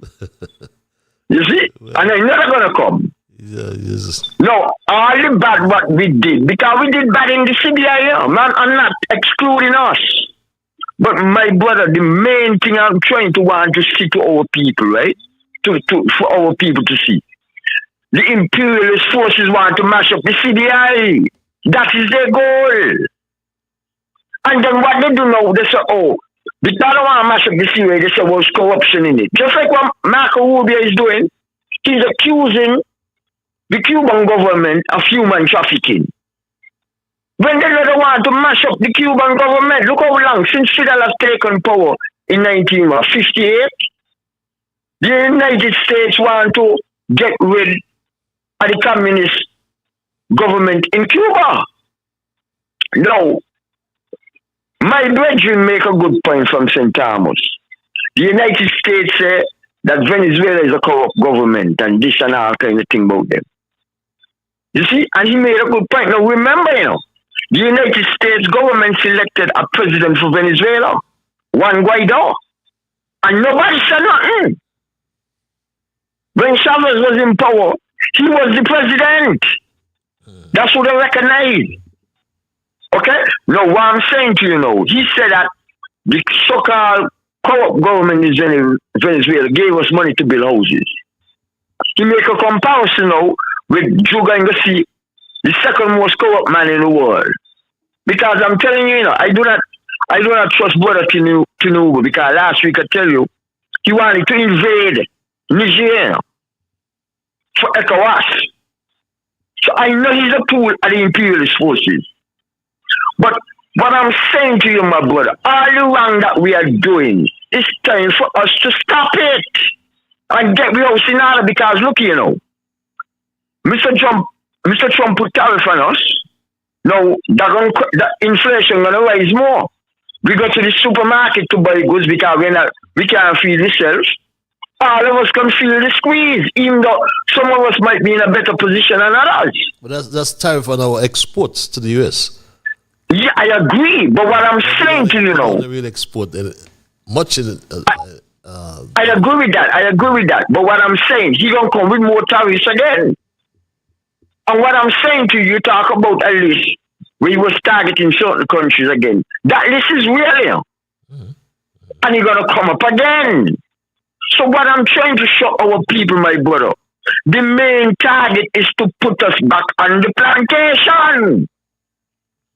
And what I'm saying, isn't that what Jew is doing with the Tabasco peppers? Okay, fine. I'm not disagreeing with that. But what I'm trying to say now, we got to find a way to be self-sufficient in food. Look here again. I agree with you. We can't kill a monkey.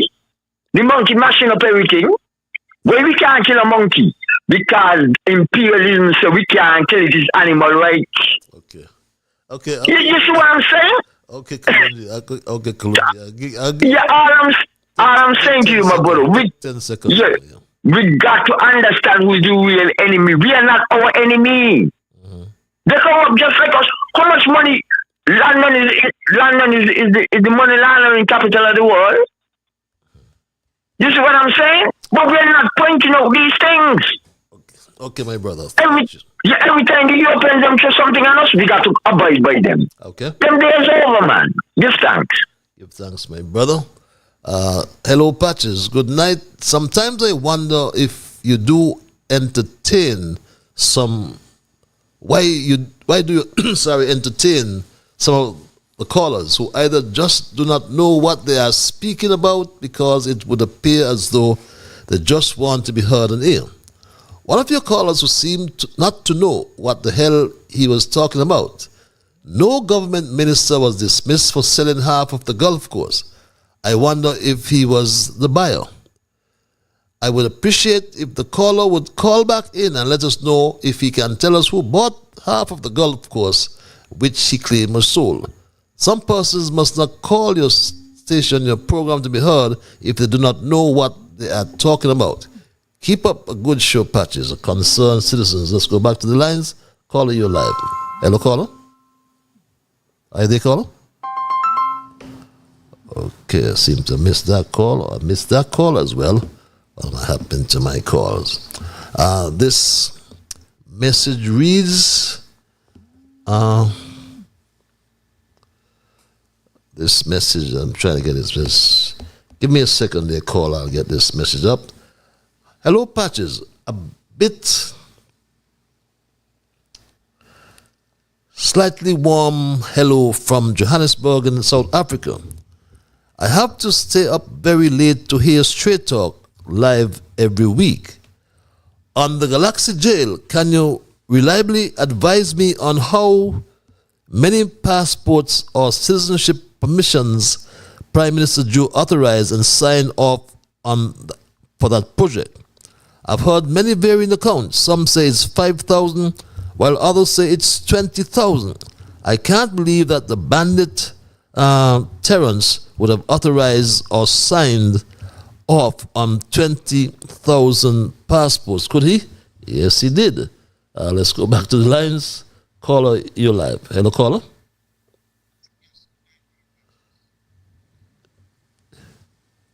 Weigh in on that last email, and I'm also going to weigh in on the fact that it is the report from Philip Martinez pertaining to, he has the list of names and bank transactions.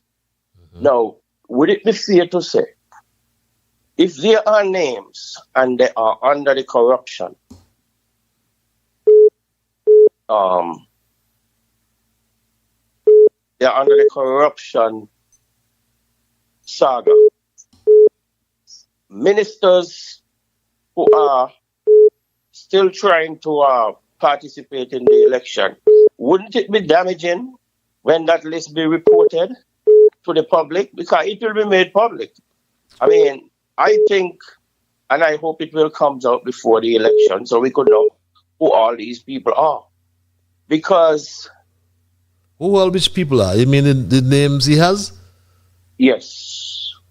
The accounts? The names he has in respect to all these bank transactions, it must be under a name. It must be under names, so to speak. And one to mention of the condos in Dubai, right? Mm-hmm. And some is about money and investment.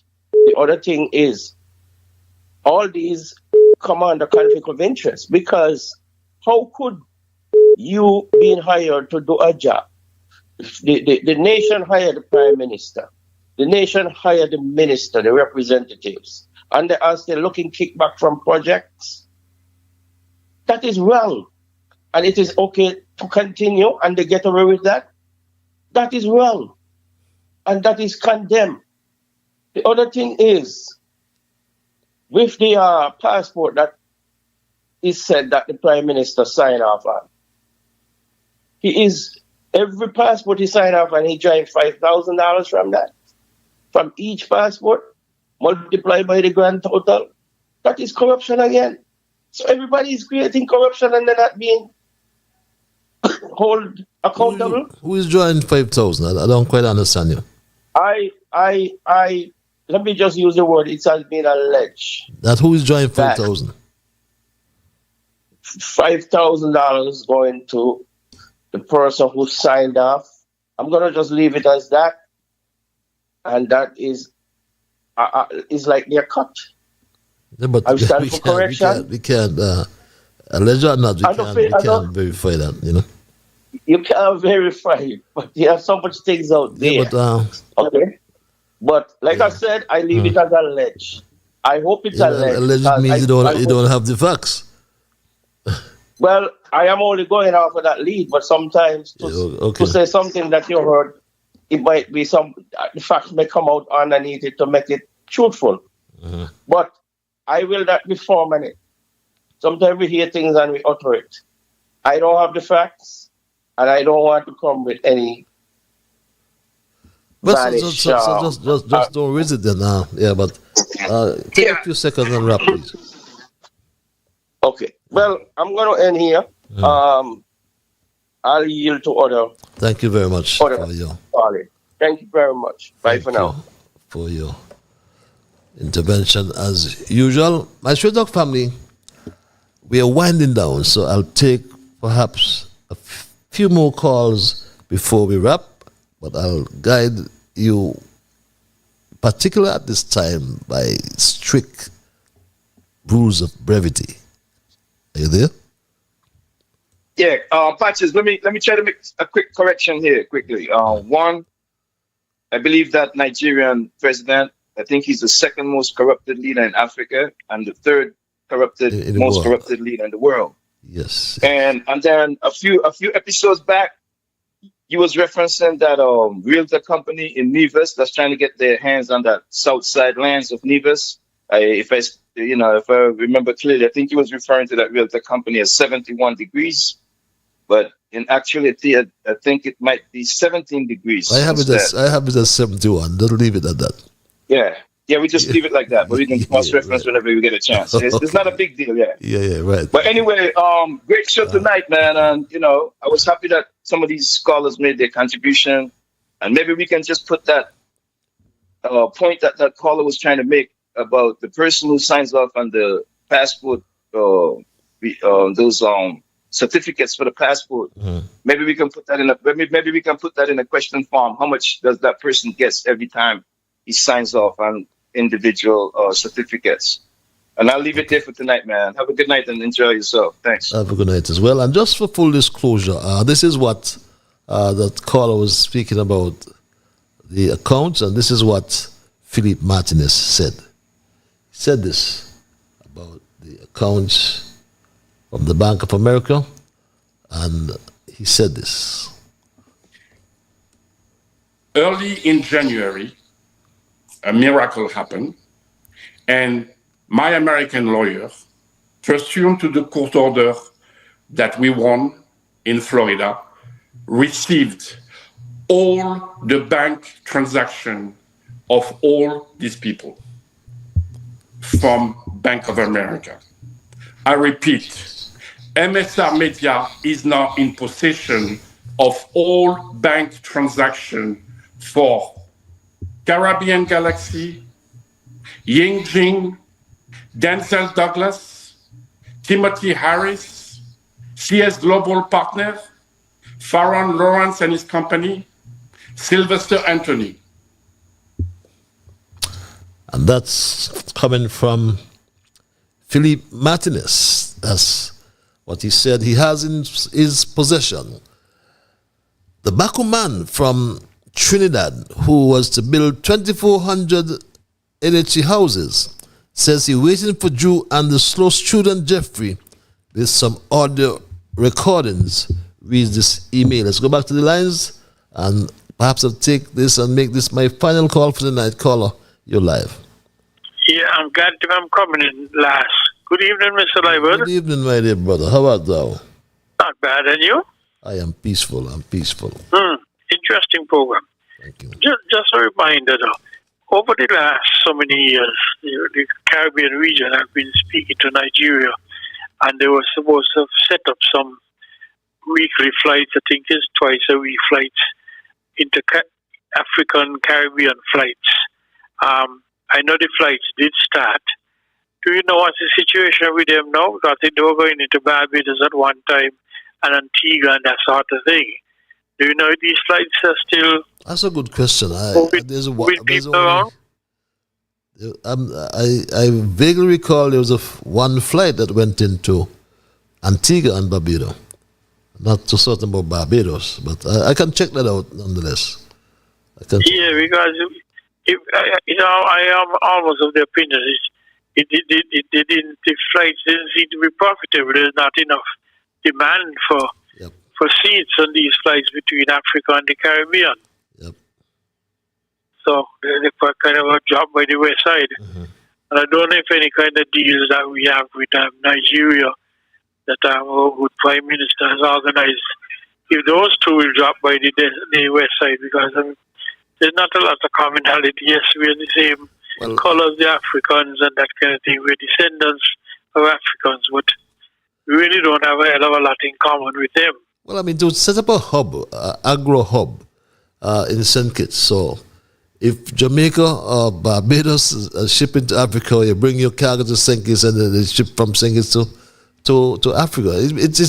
There do exist lines that travel, line and schedule that travel on a regular basis to and from Africa to the Caribbean. Evergreen, Musk, all these big lines go to Jamaica, Barbados. So it's nothing new. So I don't know what he was thinking about. He probably didn't do his homework, quite frankly. Well, as usual. Yeah. We just have to wait and see, because these things, if we put in some kind of storage facility here, you can see a hell of a lot of wastage of fruit and vegetables. Dreaming. A lot of dumping of stuff, both ways, from Africa and to Africa, dumping them on the solid waste in St. Kitts or dumping them out to sea.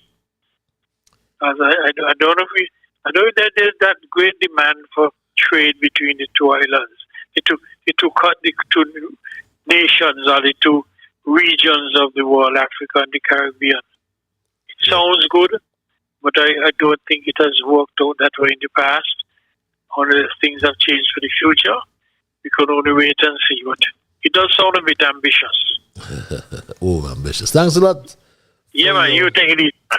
Your contribution, and that's the way we're going to end it for tonight in terms of our calls. Make that our final call for the night and this email patches. I always laugh when I hear about Ebony.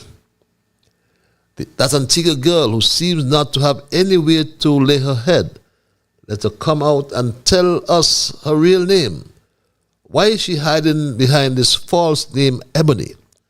Tell your caller that I am not a thief, and I can hold my head high to confirm that I am not a thief.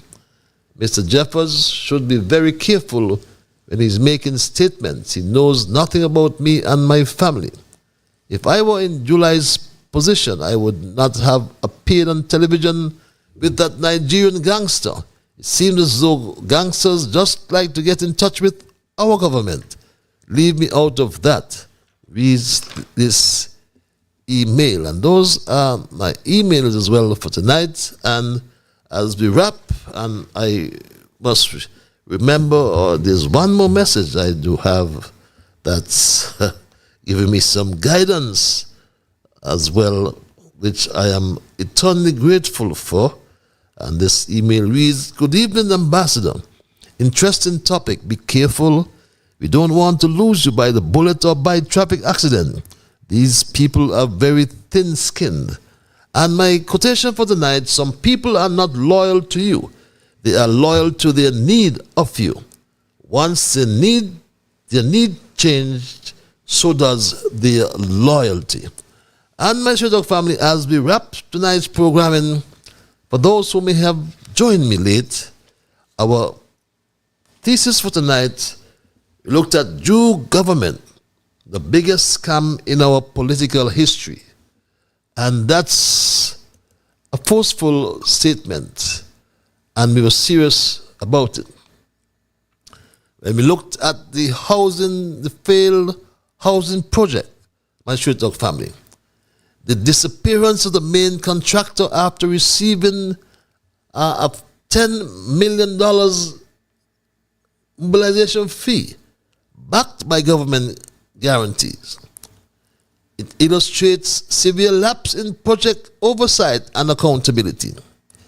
The slow student Jeffrey Hanley cannot fool anyone that the government has not lost any money.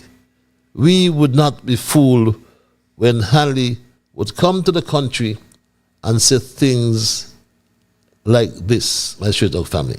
As you know, as a country, we engage the East Coast Housing Development in assisting us in delivering some homes. Unfortunately, the 600 homes that we were anticipating, with all of the challenges that we might have been experiencing, not us so much as a government, but the investor, that has caused some delays. These matters are being worked on, and what I said to the Federation is that based on the contractual arrangement that we would have signed, the AG office, of course, is working on ensuring that the government's interest, which it is protected. But because of the delay, we have not lost any money as a government. That's what he would tell us. But that's another big scam. Housing revolution scam. The CBI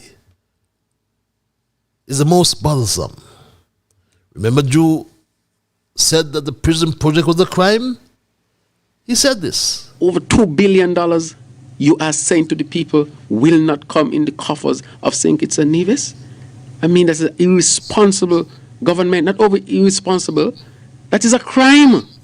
It is a crime that the government is committing, that under these strenuous circumstances, where people having difficulty to meet their basic needs, and you are telling them, don't worry about $2 billion, it didn't come out your treasury. We can just sell your passport and put the money where we want to put it.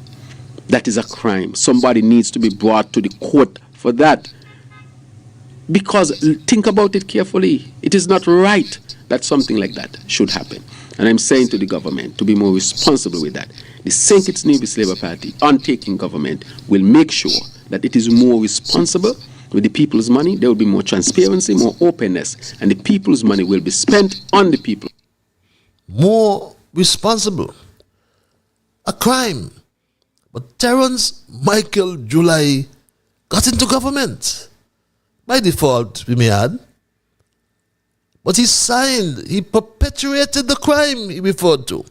He signed over 20,000 CORs, certificates of registration, and collected over $600 million from the same prison project. Terrence Michael July still did what any unscrupulous leader would do. And he came and come to claim that somebody tried to shake him down for $40 million.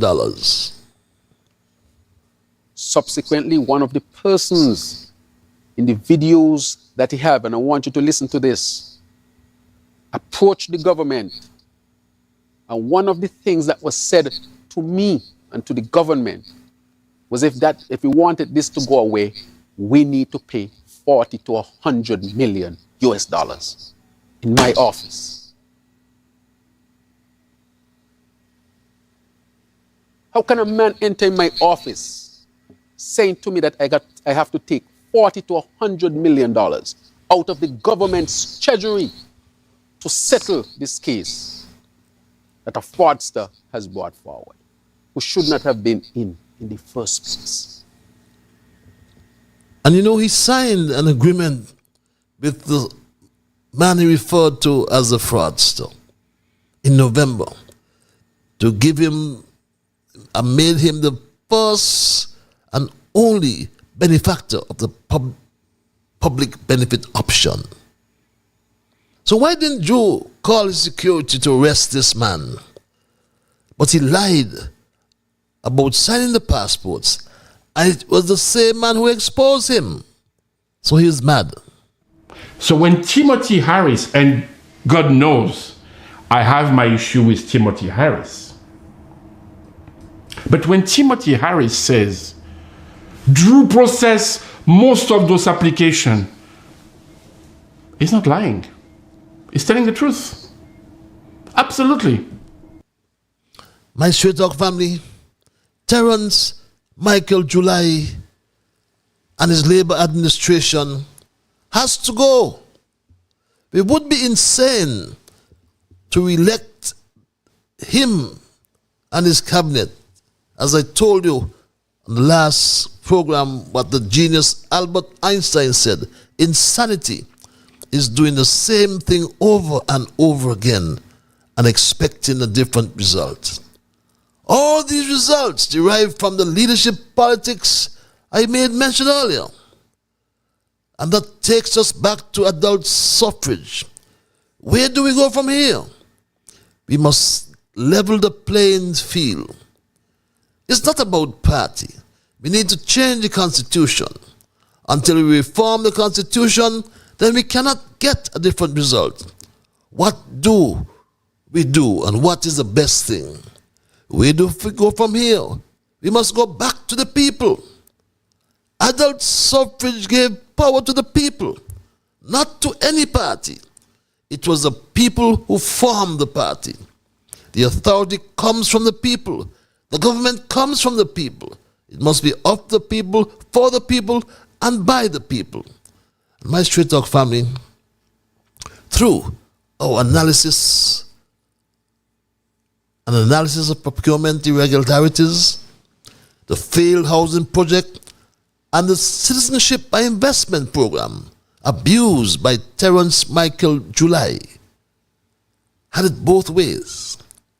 I highlighted systemic issues that contribute to the continuing erosion of trust in governance. Ultimately, Straight Talk proposed this framework for reform aimed at eradicating the present and future scams in the present government operations. According to Philippe Martinez, there's a minister in the July cabinet who has defrauded the country and has bought condos in Dubai. He said this as well. We are now in possession of everything.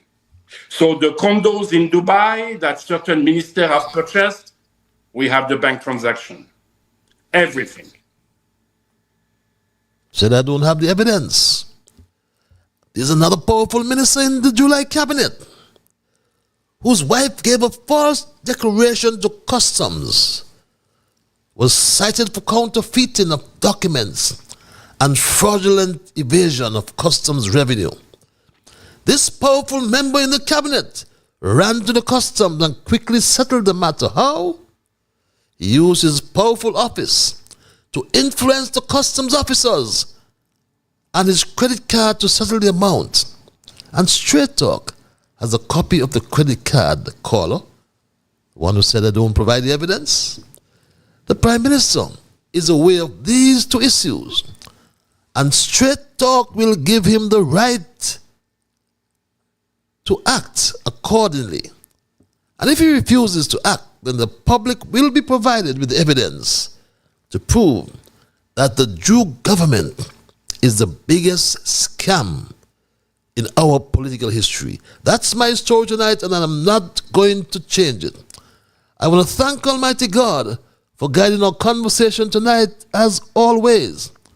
I want to thank you, the many listeners, the many viewers, those who sent emails, those who called. Remember, you are the ones who make Straight Talk, and for that reason I say a big, big thank you. Remember, if you want to donate, just scan that code on your screen and donate anything that can help to support the program. But until we connect on Monday, until then, have yourselves a wonderful weekend. Be good to yourselves and to all whom you meet. Remember the quotation from that good lady in Nevis. Some people are not loyal to you. They are loyal to their need of you. Once their need changes, so does their loyalty. Remember that whatever your mind conceives, that you will achieve. But first of all, you got to believe. So when you wake in the morning, thank God for the morning light. Thank Him for taking you through the night. And my Straight Talk family, bye-bye. Until we connect on Monday, have yourself a wonderful weekend. Keep moving on.